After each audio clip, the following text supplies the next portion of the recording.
have that flexibility makes you a better worker. Like it makes you a better, better at your job. Like I think the fact that I can step out my door right now and snuggle my little one and then come back makes me a better mom. And it also feels like it makes me a better attorney. Hey everyone, and welcome to yet another episode of Entering Motherhood, a podcast dedicated specifically to new moms going through this amazing journey in life. I'm your host, Sarah Bilger, a postpartum nutritional coach / mechanical engineer. And as always, I'm so excited to be here with you and share all of the information I've been lucky enough to obtain since becoming a mom. In this episode, we talk with Lauren Boyd about setting boundaries and building a business, all while navigating motherhood.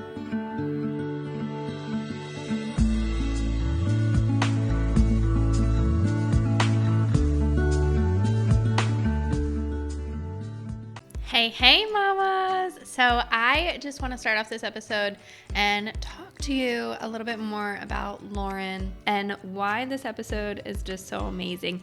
So Lauren is an attorney that started her own firm, and she did this because she was looking into, her down the line approach and what she wanted to do, knowing that she was going to enter motherhood at some point, and she wanted to structure that lifestyle, and she wanted to cultivate an environment that would be ideal and aligned with what she wanted in motherhood. So she started this process years before becoming a mom, and now she is in a position that she can create that work-life balance how she wants it to be. And she is in control of that environment.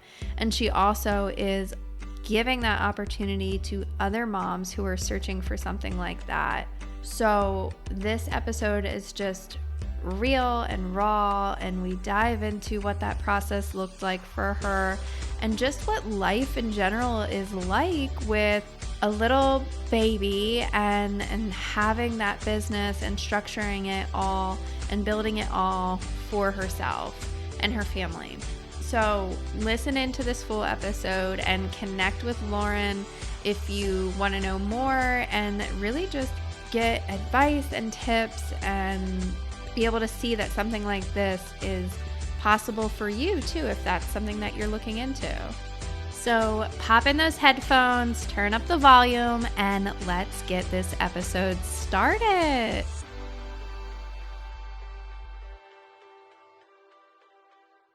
Hello and welcome to Entering Motherhood. I am so excited and happy to have you here today.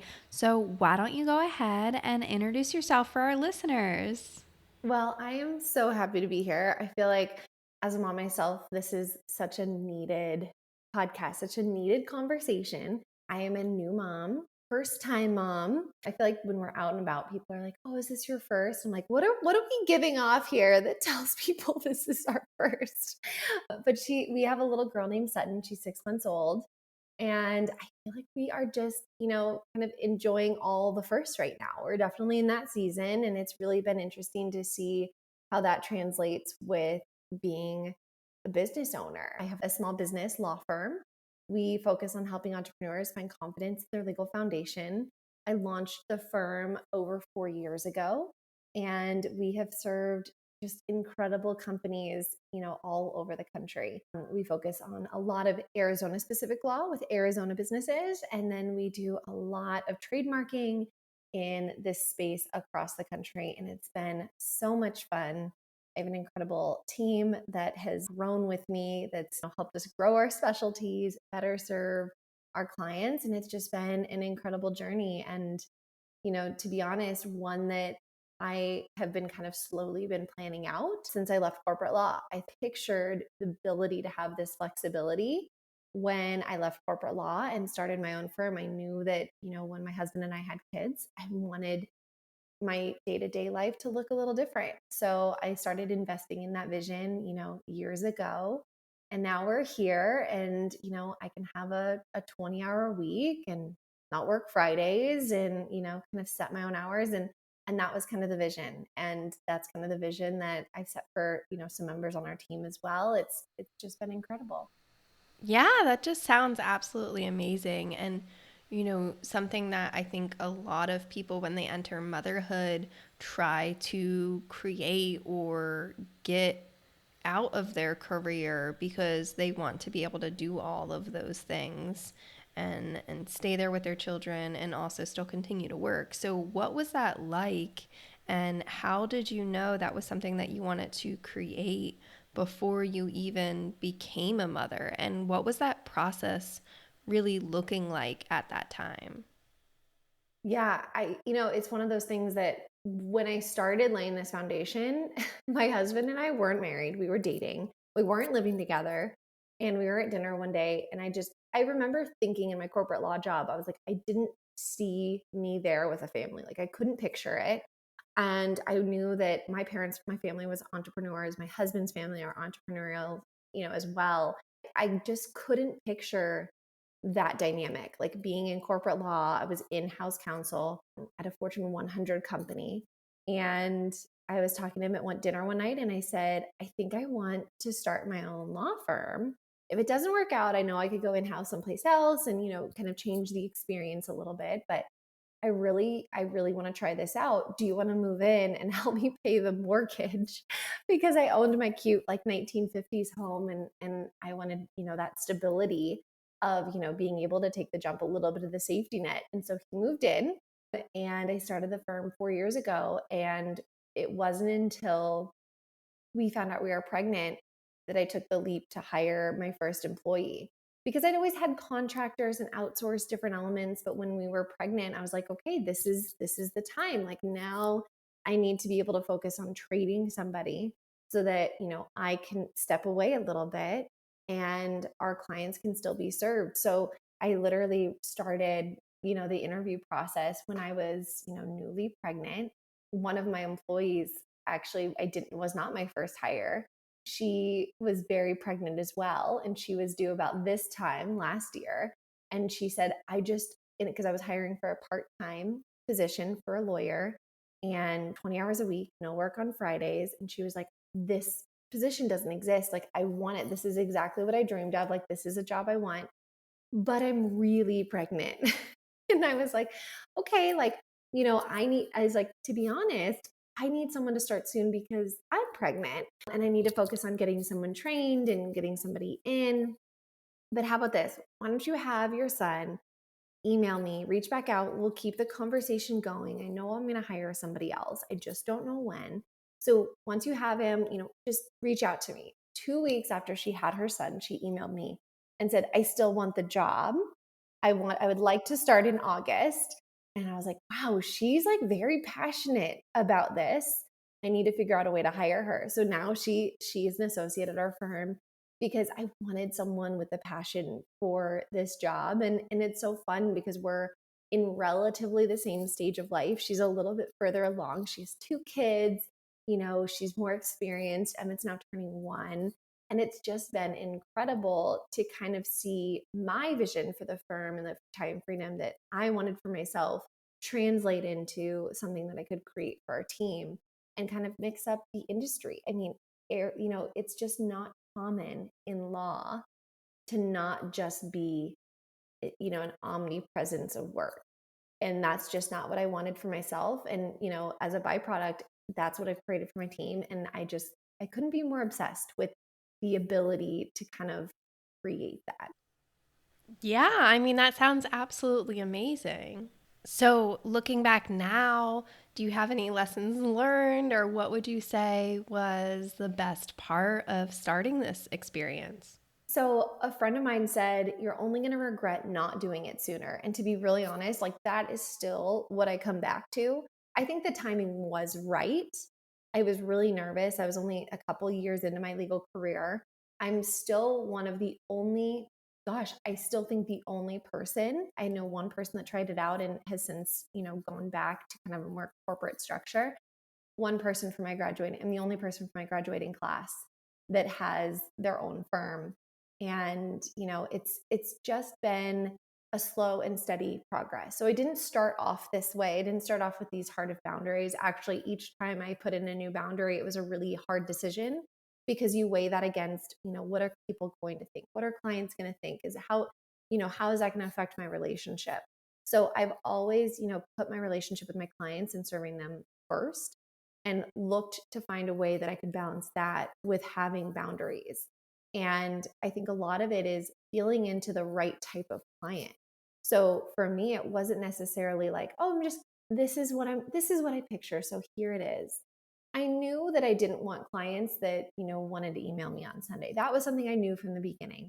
And I was faced with the decision to forego some opportunities with clients and developing startups. Because they'd say, hey, they would be upfront. Are you available on Sundays? And I was like, no, I'm not. And it's funny that, facing that moment where at the time, like I would have loved the additional client, that person actually has been a continued source of referrals. They have never been a client themselves, but they respected the boundary. And I tell this to my team all the time.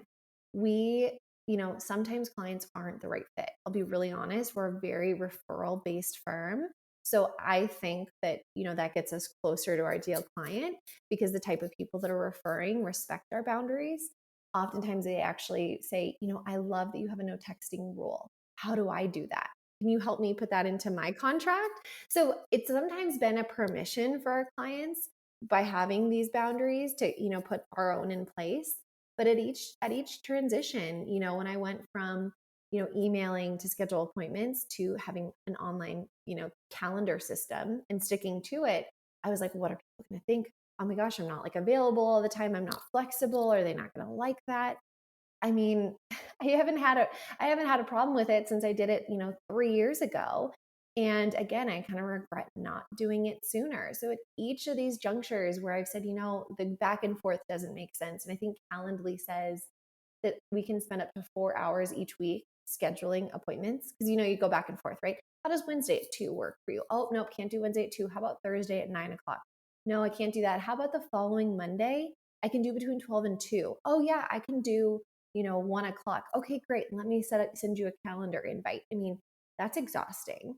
But for me, I was so nervous, like as if, that was going to affect the relationship with me. But in fact, I think I just made it easier on all of us.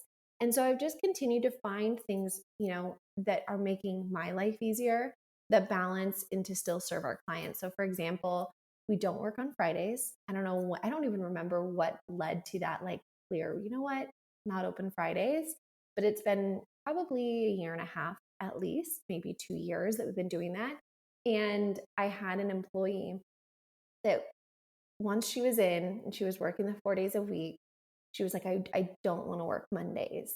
And unfortunately, she's not with us anymore because I had to make the tough call that, by the time we haven't been in on Friday, and then we aren't in over the weekend, on Monday morning, our clients really do need an email back from us. And, that was just something I that did not resonate with her, that she really felt like that, she kind of disagreed. And unfortunately, I have to make decisions that are best for the firm. And for me, I'm okay with us not working Fridays. Friday is a slower work day than most, but Monday morning, people want responses. And that was important to me. And so you have to decide, like, you have to make tough decisions based on how to serve your clients best and how to, best align with your boundaries. And for me also, I knew that I wanted the ability to be away sometimes on Mondays, or, I needed the flexibility to have that support in the office. And if she wasn't there, then it was going to fall on me on those Monday kind of emergencies. And so you have to make tough calls. Like, it is not fun to let someone go. It is also, not fun to say no to a client. But each of those moments have kind of led to today. And once you have that firmly in place and you've practiced it enough, it becomes a lot easier to do. Yeah. I have a question about boundaries. Have you always been good at having boundaries, or is this something that you really picked up on? And where did that really come from? Where did you get the confidence to really set those boundaries and now help others do the same? Gosh, I think I've always been decisive. You can ask my husband. I think I'm pretty decisive. And so I think for me, it's been more of an intuitive decision. So, we've all done that in business, right? Where something doesn't quite feel right and we can sense it doesn't feel right. I've always looked in my business on when I run into feelings like that, how I can prevent it from happening again. Some things I'm like disclaimer, some things are just the nature of work and it's just part of working, and there's certain things that we have to come to accept or find ways to just make a little bit more efficient or tweak. Not everything can be a boundary. Some things we kind of have to find, maybe it's a system to help us, fight the inevitable. But for me, it's just been a little bit more intuitive. I want to build a business that I want to be in 5 and 10 years. And I'm just naturally very forward looking, and maybe to that my detriment sometimes, but I'm always kind of looking ahead. Like, I have a plan on where our business will be, like where the firm will be in 18 months, like what I already want to be different about it, though that's not happening right now. I know kind of where we're evolving to, and that helps me shape the decisions that we make today. And so for me, I've always had just slightly forecasted out where I want to take us so that I can naturally start that transition. Because I think for me, it's hard to do hard and fast, all of a sudden changes. Everything's been really intentional and kind of progressional because it's kind of met me where I was at. So the biggest tip I can tell people is like, don't be afraid to evolve. I think sometimes we don't start something because we think we have to have it all figured out and perfect before we start. Maybe this happens for some people. I don't know. You can share your experience if it's different. But for me, my business does not look like what it started out. The core concepts and intentions absolutely are there. But the buzzwords, the marketing, the website, our hours, our boundaries, our clients, so much of it has changed and evolved. And to be really honest, a lot of our really core clients have evolved with us. Their business has grown and so have we, and we've been able to kind of rise together, which has been really lovely. But I think we just, as business owners, sometimes we tell ourselves, oh, we can't do it until we're all figured out. Or on the flip side, we tell ourselves, well, this is how it is, as if that's how it has to remain. And I think we just have to give ourselves permission to start somewhere with, kind of at least the, minimum viable product, and start evolving into kind of that next stage. And I don't think not everyone has to forecast out like I do, like 18 months in advance. But, where do you want to be in 3 months? What do you want to look like? What do you want the next quarter to look like? And just start the slow steps that direction, because you'll kind of intuitively feel into those things. And it's okay to raise your prices. It's okay to change your, product offerings. We've, definitely expanded our service offerings over time. We used to have a membership. It worked excellent when I was a solo and when I wanted that kind of stable income. But then I actually found that at some point for me, and as a service provider, having this membership, though it was capped with hours and I was very intentional on how that looked, there was a different kind of relationship with our clients. They felt as though I owed them time because they were members, and I didn't like that feeling. And so once I got to the point where I could count on enough revenue just coming in naturally, because I'm not like a, marketing firm or agency where I put people on retainer. Legal's a little different, right? It's kind of more when they need us, when they're building something, when something happens. And when I got to the point where I said, you know what, I don't need that reoccurring revenue and what comes with that kind of, that sense of duty, this like, oh, well, I owe them my time. I was able to just kind of get rid of it. And at the same time, I got rid of the membership and rose my hourly rates. And I have to say, my best clients are still with me.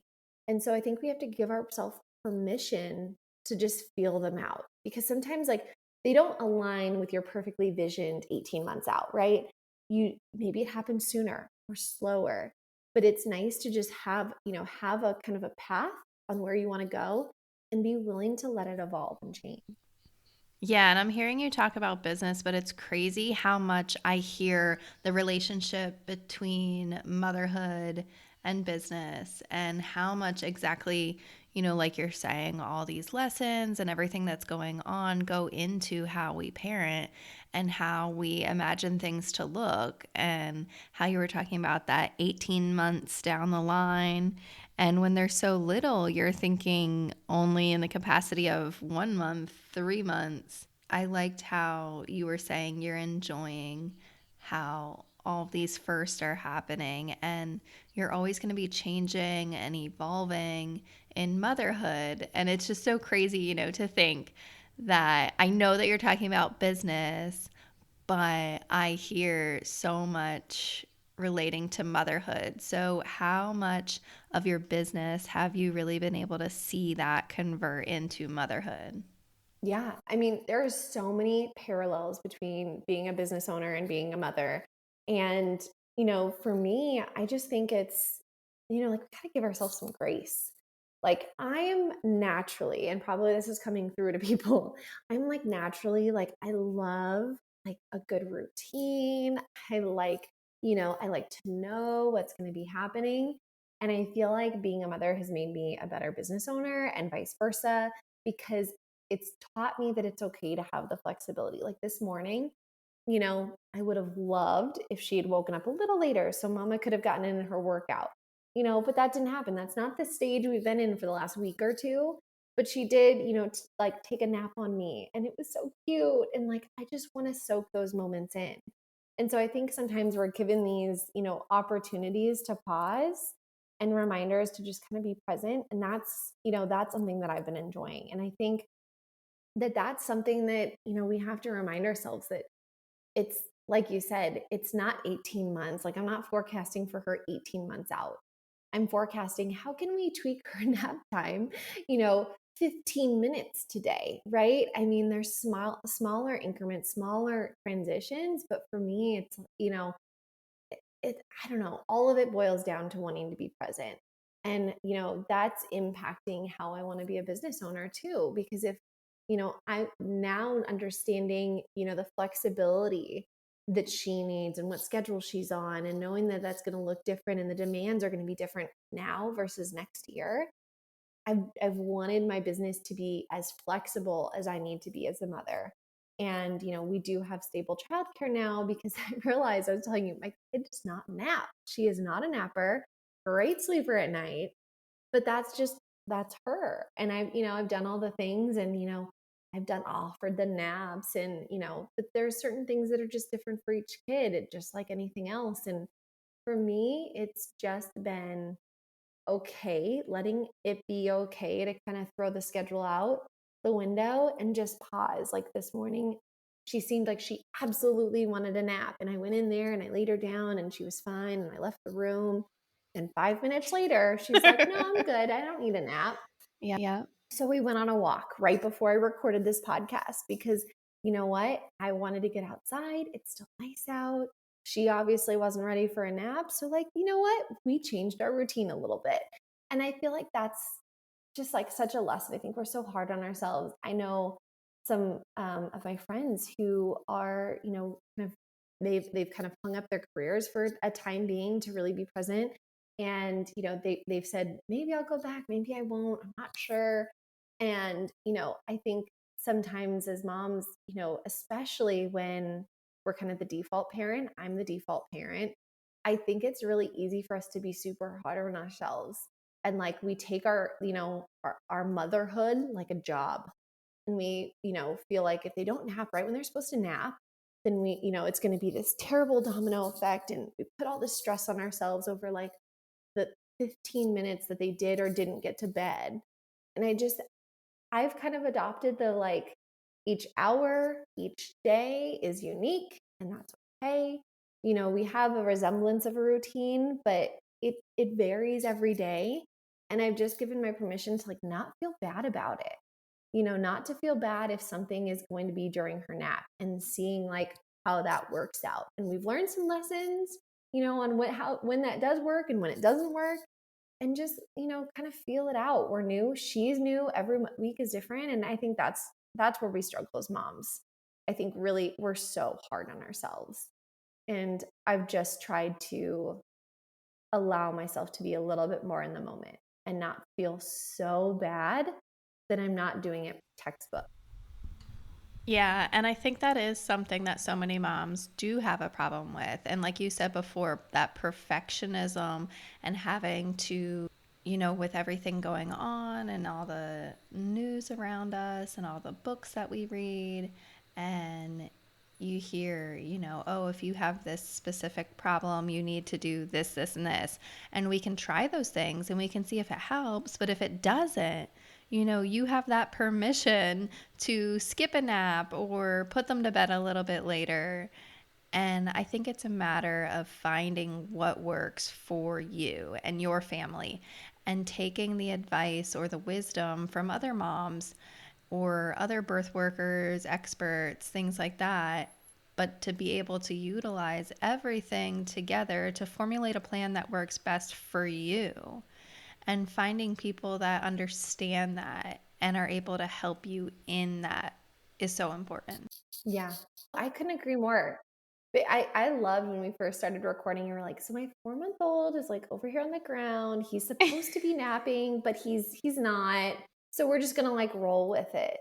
And I feel like that's like like we're human. Like they're human. Like we forget sometimes they're not, like we can't always get them on the perfect routine. And it's like, hey, look, he's been perfect. He's like been this like little rock star, just like quietly there. Oh, see, he fell asleep. And I mean, it's like if you had stressed about it, guarantee you he'd be like crying right now.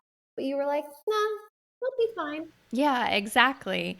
And on that point, too, I could be like, oh, I'm sorry, I don't have somebody to watch him, and this isn't going to work, and I can't record with you.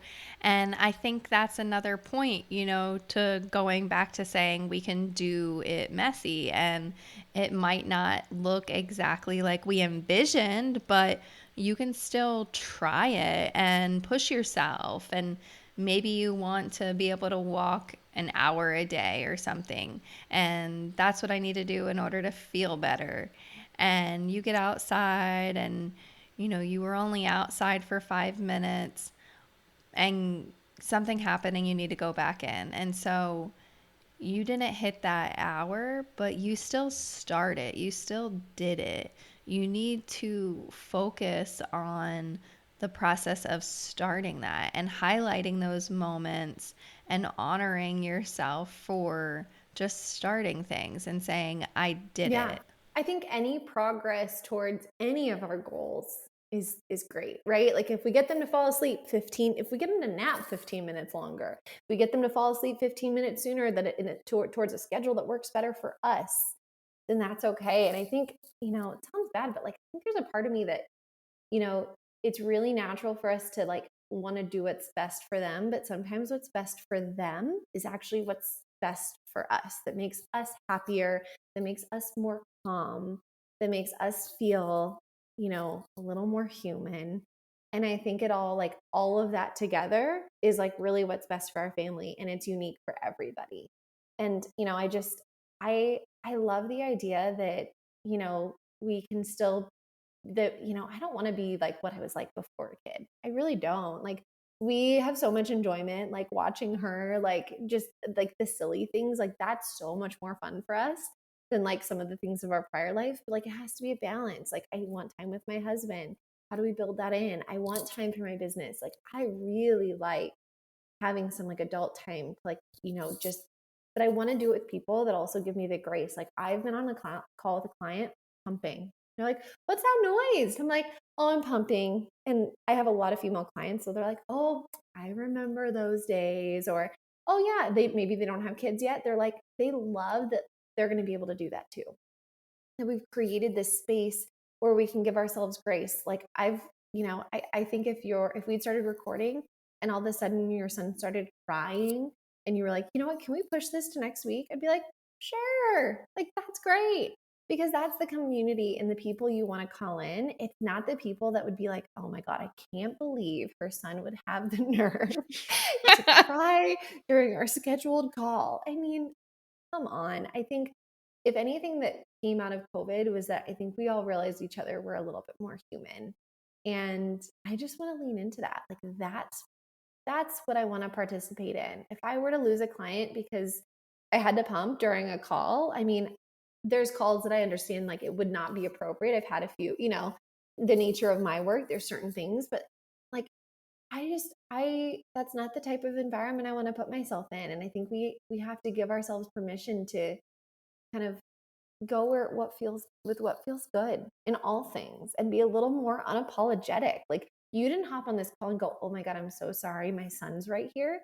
You were just like, "My son's right here." And I was like, "Oh, that's great. I wish my kid would do that." Right. Yeah. And I think, these are the kinds of conversations that we need to be having. And these are the kinds of interactions that we need to be showcasing in the workforce. And like you were saying, some of your friends were saying, I need to put my work on hold, or maybe I'll come back to it, and making that decision. And I think it's important to point out, I work full time as a mechanical engineer. And, they are super flexible with our family dynamic right now. And they are basically like, look, give us 8 hours. And I'm super, super appreciative of that. And the fact that they can say that and demonstrate that and that kind of environment can exist is really amazing. And I've been in a meeting or just connecting with somebody and he's been crying or just something has been going on. And I can say, like, hey, I need to go for a minute and I'll call you right back. And that is just so awesome to have. And with my first, I really had to kind of set those boundaries because I would need to pump at certain times and I would, have somebody come up to me right before I was about to pump and they'd be like, "Hey, I need to talk to you for a second." And I'd have to say, "Hey, no, like I need to go pump." And also like staying late or something like that. It was difficult to work around and set up that environment. So I think it's important to really showcase those examples and situations and show that it is possible. And we need to be able to see like you can work with a family. And I think, you were able to create that. You were able to create a whole firm and a work environment that really structured around family and fit for individuals. And that was something that you wanted and were able to accomplish. And I think, with COVID, this has been something that has allowed it to be a little bit more acceptable. We've seen it, but I think overall the structure really needs to be cultivated and talked about and Yeah. showcased. And we would not have ever pictured this, 2.5 years ago. Like, this isn't the world we would have pictured. But like, it just shows like things change, industries change, our lives, like our daily lives can change, and the way we work, can continue to improve. And I know some friends, oh my gosh, she's so smart. She's like in heart surgery. Like, she like helps do transplants. Like, she's really cool.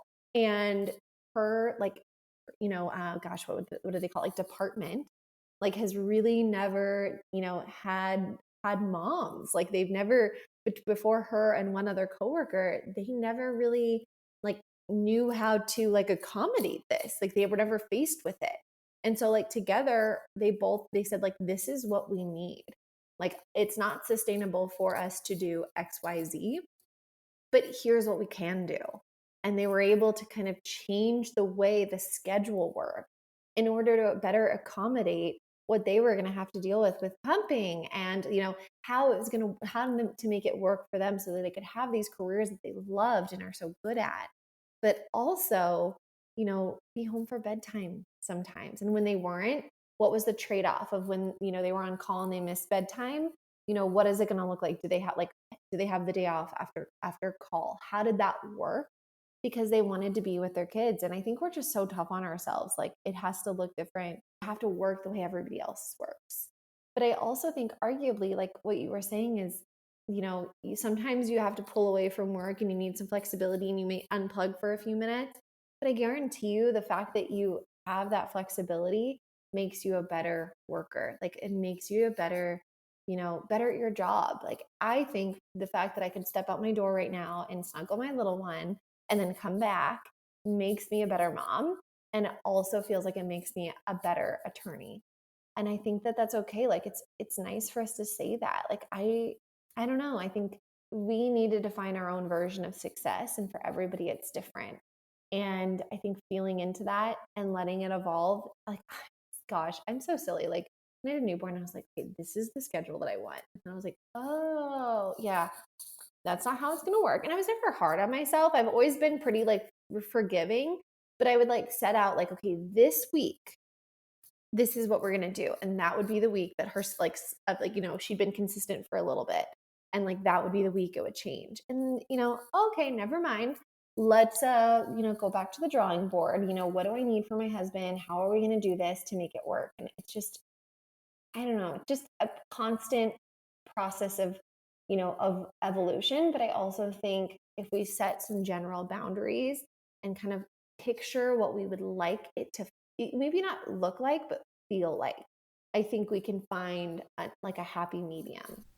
Yeah, I couldn't agree more. So, what would you say to maybe a mom who is maybe working in a corporate job or some sort of structured position, and she's thinking about starting a business, or maybe she's pregnant and she's kind of just like, this position is never going to work out with having a family. How am I going to juggle both?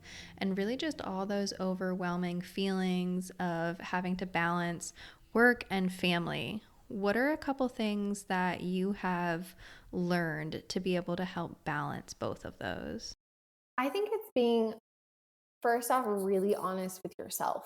Like, not sugarcoating it, like, not, doing the thing you're supposed to do. Maybe it's hanging up your career because you feel like you're supposed to, continuing to work full time because you feel like you're supposed to, right? There's all of those things that like we put on ourselves and society puts on us. But what are you feeling about right now? Like, just be 100% honest with yourself and then share that with the people around you, whether that's your significant other, your family, your support system, because everyone's support system looks unique, different. I mean, ours is seasonal, like depending on where our parents are, it's always going to be a little bit changing. Even my husband's schedule might be changing again this summer, and knowing that that's okay, but being able to say like, this is what's going to make me the happiest. And I told my husband, I was like, he was like, well, we could find more childcare so you could work more, more hours. And I said, if we have childcare, like more than I can be with our kid, I'm not going to be happy in this season. Like, that's just doesn't feel right to me. I want to be the person that spends the most time with her.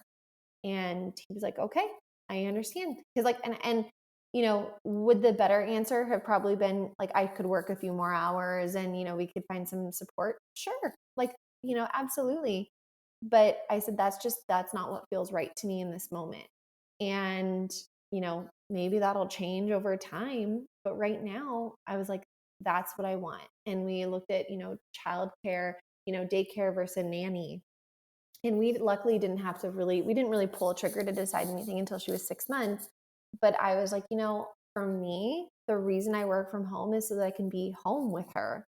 And, I don't really want to drop her off someplace. Not that that is not a wrong decision. I have nothing against, childcare centers. Like, we have friends that were like, that's what feels right to us. That's wonderful, because that gives them a different sense of peace of mind. My friend who does this, does heart surgery, she was like, I can't deal with a nanny that's sick.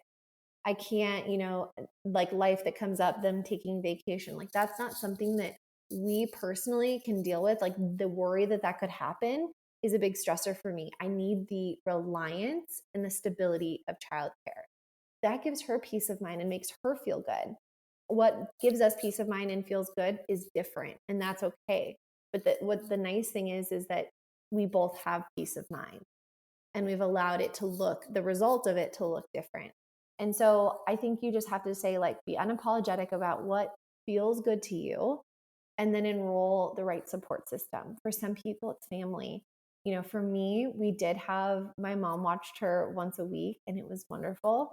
And my parents kind of snowbird, so they're not here right now. And at that point, we lost his parents, who also kind of snowbird. They also left. I'm like, okay, so now we need to find like this next stage, like what kind of childcare. And so know that there's going to be different seasons of both, and give yourself permission to kind of feel through those. I think we've like been told like, oh my God, the moment you're pregnant, you better be on a wait list for their preschool. And if you're not, then you're doing something wrong. I'm not saying that that's probably not true in some areas, but we don't have to have everything all figured out the moment we find out we're pregnant. You're not going to even, I don't even know what next 3 months, I don't know what she's going to be doing in 3 months. Like in 3 months, she's going to be looking different. Maybe my hours are slightly different.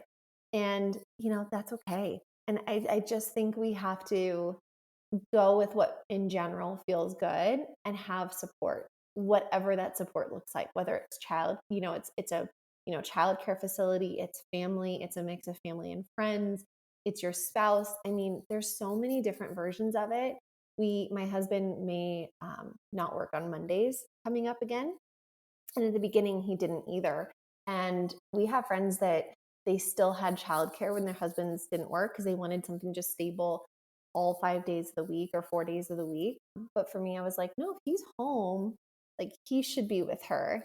And that's how he felt too. Like he wanted to spend that time with her. And so that was different for us than some of our friends that, they still had consistent childcare, so that he could get things done. I'm like, I don't care if he gets things done. I want him to spend time with her, and that's what he wanted. And so we figured it out. So I don't know. I feel like the long and the short is like, just be totally honest with what feels good to you. And then enroll, like, don't be afraid to say it and enroll your support system in around that, and find childcare, or don't, whatever combination of that feels good to you. And just give yourself permission to like reevaluate.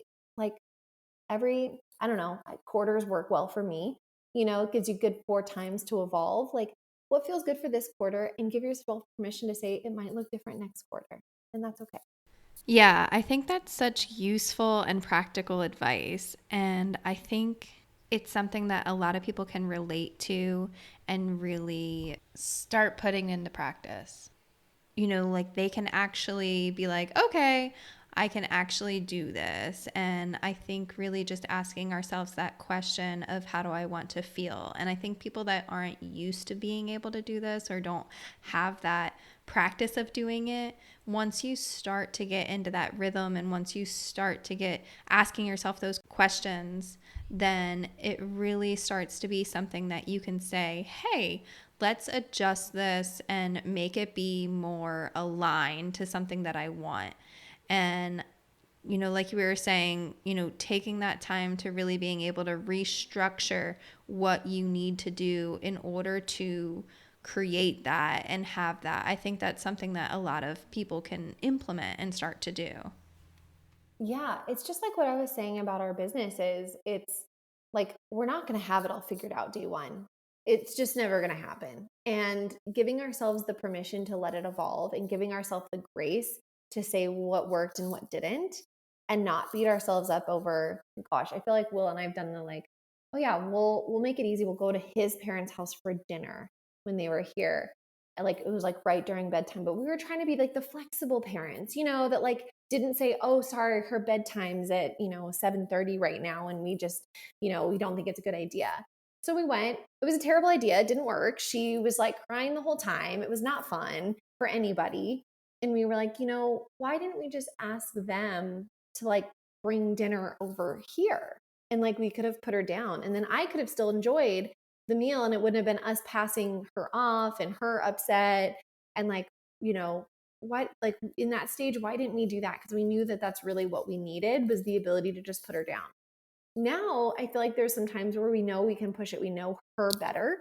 Like, also know that you're going to get to know your kid better over time. Like, they're a little human. Like, they have personalities. Like, we have learned what we can push with our kid and what we can't.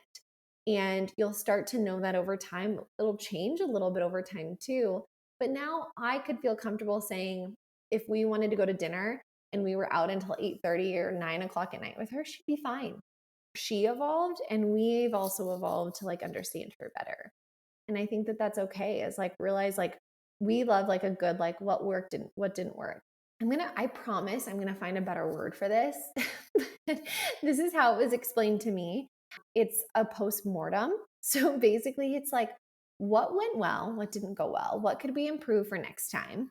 And that's something that we use in our business. And that's something that I feel like my husband and I use in like life. Like, what didn't work well about this? Like, what did we like about, this, and what didn't we like? And being able to kind of evaluate and say, if we tweak next time, like maybe we should put her down 15 minutes earlier, or you know what, we should have just gotten left for where we were going to go a few minutes earlier because then she could have napped in the car, or whatever it is. Like, it's okay to like get it wrong and then go, at least we tried. Here's what we'll do better next time, and see if that works better. Like, let's try this something else out. So I feel like I do that in life and in business, and I think all of it comes down to being honest with yourself. What felt good, not what like looked good for Instagram, what felt good, and then being able to communicate that with your support system. Yeah, we call that lessons learned at work. So it's kind of like after you wrap up a project, you kind of say, what did we do? How could we adjust this? What did we learn specifically within this project that we can utilize again? So it's kind of like just those notes, mental notes, physical notes that are written out to say, this is what we learned here, and let's use it to be able to help make the next time that much better and really see that evolution and have it evolve. I love how you're saying that too, because it's like sometimes we get so busy in the day to day and then like the same things that we're doing all the time, that like we don't pause and review like, wait, today went really well. We sometimes will skip over the fact that today went really well. Okay, like what did we do today that like went that made it go really well? Like, I feel like sometimes we're so hard on ourselves when it goes wrong, because those are the moments and the days and the hours that stand out, right? When your kid's screaming and they don't nap, and the person, the client calls you at the exact time that they're deciding to skip their nap, like right where like it seems like it's caving in. But what about the days that it went really well? And we don't often reflect on like, hey, what, like nothing caved in. What went right? How can we do that again? And I feel like I love that. Like, I love that application. And I feel like it comes down to like, again, like notes, like sometimes even just communication can be with yourself and like checking in with like what feels good and what doesn't feel good. But then also, like I said, again, like everybody around you, like your support system. And it doesn't have to be just your significant other or childcare. I love how you've said that you have like a really nice dialogue at work. Like, find somebody that you can rely on at work. And maybe it's not always your manager, but you can communicate like what you need with and help shape that, and say, hey, yesterday I wasn't able to pump between those meetings. It was really uncomfortable. I'd actually need to build in more time for that. Whatever it might be, right? And finding that communication, that person for you in work, whatever that looks like, because it's not always going to be it can't be just at home. It has to be in your business or in your life or your career too. Yeah. I love how you just said that, it can't just be at home. If we want our life to be more in line with how we want to feel, it has to be in all aspects. And we have to find a way that it can be incorporated into all those things. And a lot of the times we forget that. Yeah, I feel like it's like integration, right? Like we always say balance, but I arguably think that there's work life integration is like this blessing that we've been given. And you know what? Someone might be saying, you know what? I don't work in a place that I feel like I could pump. And it's not, I'll be honest, I'm not always like a trailblazer. Like there's certain aspects of me that's just like sometimes the resistance is just too much. And that's okay too. Like to just call it and say, you know what? I can't find that integration here. It's okay to let yourself find a place that's going to feel better to you. I think sometimes we're watching Super Pumped on Prime right now. It's about Uber and like the rise and creation of Uber and the founder. And I really like it because it's obviously this entrepreneurial piece and everything. They had a really hostile work environment. That's, one of the things that they were known for, that is the reason that, they think their founder stepped down. We're still like letting the story untangle. And I don't really know the like real behind the scenes, what really worked. I'm just watching this series.